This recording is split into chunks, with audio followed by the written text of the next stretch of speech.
এই ভিডিওটি শুধুমাত্র বিনোদনের উদ্দেশ্যে তৈরি। এতে প্রদর্শিত ঘটনা, স্থান অথবা চরিত্র কাল্পনিক। যদি আপনার মন দুর্বল হয় তাহলে এখনই ভিডিওটি ছেড়ে দিন। আত্মার আর্তনাদ, ভয় যেখানে শ্বাস নেয়। আপনাদের সবাইকে স্বাগত জানাই আরেকটি নতুন এবং রহস্যময় এপিসোডে। আপনি এখন শুনছেন আত্মার আর্তনাদ, যেখানে সত্যি এবং অদ্ভুত সব ভৌতিক কাহিনীগুলি আমরা আপনাদের সামনে তুলে ধরি একেবারে বাস্তবের মতো। আপনারা যারা ইউটিউব থেকে দেখছেন, দয়া করে আমাদের চ্যানেলটি সাবস্ক্রাইব করুন।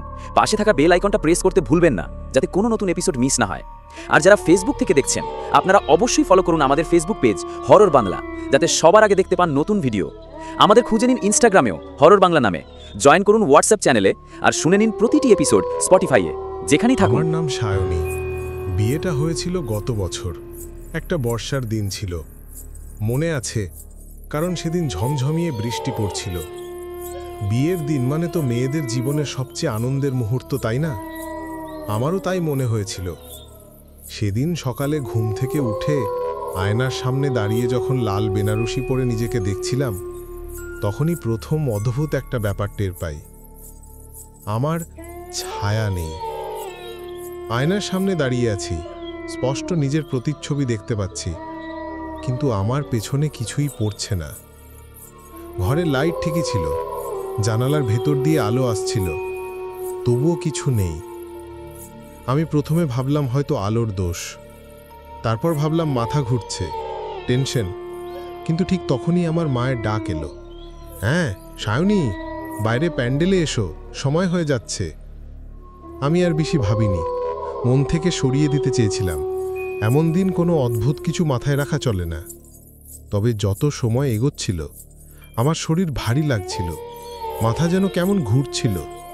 মেকআপ আর গান বাজনার ভিড়েও আমি বারবার দেখছিলাম কোথাও আমার ছায়া পড়ছে না।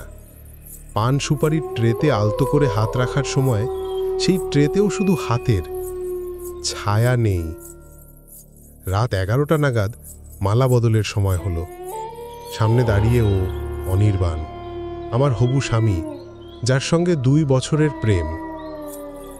সব কিছু স্বাভাবিক, কিন্তু তখনও আমার মনে হচ্ছিল কিছু ঠিক হচ্ছে না। আমার বুক ধড়ফড় করছিল। আর তখনই মালা বদলের পর এক ঝাপসা আওয়াজ কানে এলো, তুই তো আজ মরিস। আমি চমকে তাকালাম চারপাশে, কেউ নেই।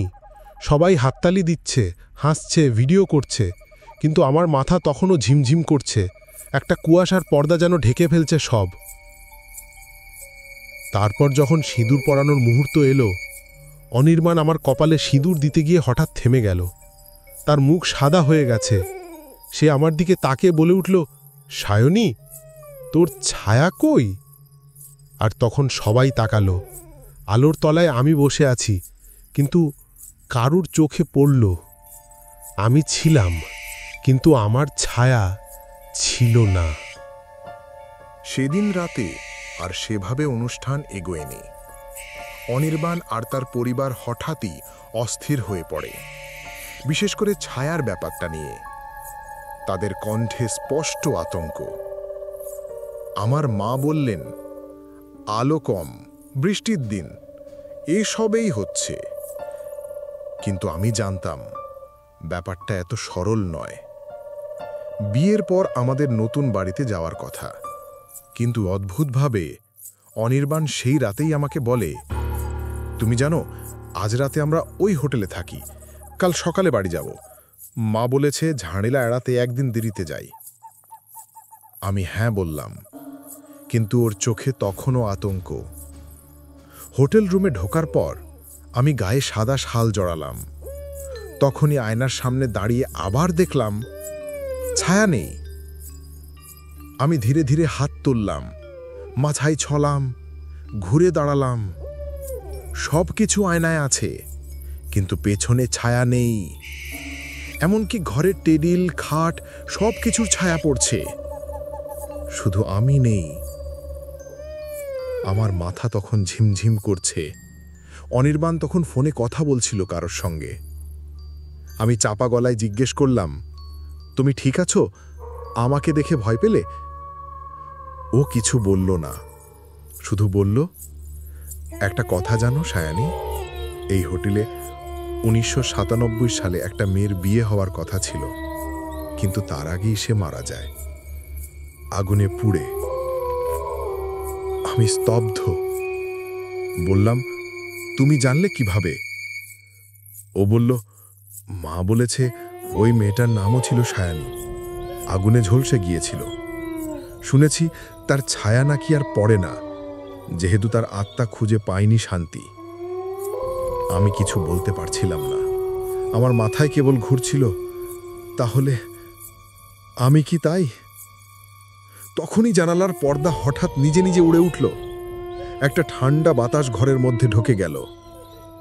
বাতাসের মাঝে আয়নার গায়ে কুয়াশা জমে একটা লাইন লেখা হয়ে গেল, তোর জীবনটা আমার ছিল। আমি চিৎকার করে উঠলাম। অনির্বাণ ছুটে এলো, তুই কি দেখেছিস?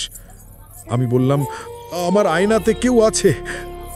ও আমার হাত ধরে ঠান্ডা হয়ে বলল, আমার মা এই বিয়েতে রাজি ছিল না জানিস, কারণ মা জানতো এই নাম, এই বিয়ের দিন সবকিছু মিলছে সেই আগুনে পোড়া মেয়েটার সাথে। মা বলেছিল, যদি আবার সেই নামের কেউ এই ঘরে আসে তাহলে সে আর মানুষ থাকবে না। রাতটা কাটল না। আমি চোখ বন্ধ করলেই দেখতে পাচ্ছিলাম আগুন। লাল শাড়ি পরা একটা মেয়ে পুড়ছে। সে কাঁদছে না, চিৎকারও করছে না, শুধু একটা নাম বারবার বলছে, সায়নী, সায়নী। তুই তো আমার জায়গাটা নিয়ে নিলি। ঘুম ভেঙে দেখি ঘরের বাতাসে গন্ধ, পোড়া সিঁদুর আর গলে যাওয়া মোমবাতির। আমি জানতাম এই ঘরটা এখন শুধু হানিমুন স্যুট না, এটা একটা অন্তিম প্রতীক্ষার ঘর। সকালবেলা অনির্বাণ আমাকে নিয়ে বাড়ি যেতে চাইল, কিন্তু দরজায় দাঁড়াতেই দেখি দরজার নিচ দিয়ে ভেসে আসছে ছাই। আমি ওকে বললাম, আমরা কোথাও যাচ্ছি না যতক্ষণ না আমি জানি সত্যিটা কি। অনির্বাণ থামল, তারপর বলল, একটা কথা বলি, মা এই হোটেলটাতে আমাদের বুক করতে বলেছিল শুধু একটা কারণে। মা এখনো বিশ্বাস করে এই আগুনে পোড়া আত্মা, যার নামও সায়নী, সে ফিরে আসতে চাইবে যদি কেউ তার নামে আসে। আমি বললাম, মানে? ও চোখ নিচু করে বলল, তুই যদি তোর ছায়া হারাস, তুই যদি সেই নাম, সেই বিয়ের তারিখ আর সেই সাজ পরিস, তাহলে হয়তো তুই আর তুই থাকবি না, হয়তো কেউ তোর শরীরের মধ্যে চলে আসবে। আমার রক্ত হিম হয়ে গেল। আর তখনই আয়নার দিক থেকে ভেসে এলো কাঁচ ফাটার শব্দ। আমরা দুজনেই ঘুরে তাকালাম। আয়নার মাঝখানে একটা চির ধরেছে, আর সেই ফাটল থেকে যেন ধোঁয়ার মতো একটা ছায়া বেরিয়ে আসছে। আমি চিৎকার করে বললাম, আমি কে? আমি কি এখন আর আমি নই? ও বলল, তোর গলার আওয়াজ, তুই এখনো তুই, কিন্তু মনে রাখ, যেদিন তুই নিজের ছায়া ফিরে পাবি, সেদিন ওই মেয়েটা সেই আগুনে পোড়া কোণে চিরোত্তরে বিদায় নেবে। আমি পাগলের মতো আয়নার সামনে দাঁড়িয়ে বললাম, তাহলে আমি কি করব? কিভাবে ফিরে পাবো আমার ছায়া? আয়নার কুয়াশা ভরা গায়ে আবার এক লাইন লেখা হলো, তোর শরীর ফিরে পেতে হলে আমাকে আমার শেষ প্রার্থনা শোনাতে হবে। শুনবি? আমি আর সময় নষ্ট করিনি, মাথা নাড়লাম। পরক্ষণেই যেন ঘরের মধ্যে পুরো পরিবেশ বদলে গেল। আমি দেখলাম 1997 সালের সেই বিয়ের প্যান্ডেল, আতশবাজি, ফিসফাস, আতঙ্ক, আর সেই কোণে একদম আমার মতোই দেখতে।